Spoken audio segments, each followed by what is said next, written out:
బుర్ర నిండా ఆశలు, ఇంటి నిండా కష్టాలు, పెరిగిన ధరలు, తరగని బాధలు, పాలవాడికి, నీళ్లవాడికి, రెంటుకి, కరెంటుకి, రేషన్కి, మందులకి, కూరలకి, కూతుళ్ళకి, అల్లుళ్ళకి, కొడుకులకి, చదువులకి, పండగలకి, పబ్బాలకి, శుభాలకి, అశుభాలకి, అన్నిటికీ ఖర్చు ఖర్చు ఖర్చు.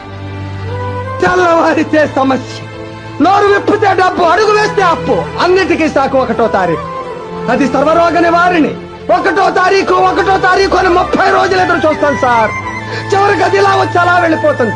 వరద బాధితులను ఆదుకోవడానికి హెలికాప్టర్ వచ్చి వెళ్ళిపోయినట్టు. 1వ తరగతి వాడికి 2వ తరగతి, 2వ తరగతి వాడికి 3వ తరగతి, ఇలా అన్ని తరగతుల వాళ్ళకి ఎదుగుదల ఉంటుంది.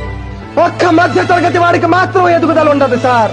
ఒక్కడు రెక్కలు ముక్కలు చేసుకుని సంపాదిస్తుంటే 10 మంది అడ్డగాడి జిల్లా కూర్చుని తినే దౌర్భాగ్య సాంప్రదాయం మారినంత వరకు మా మధ్య తరగతి కుటుంబాల కథ ఇంతే సార్.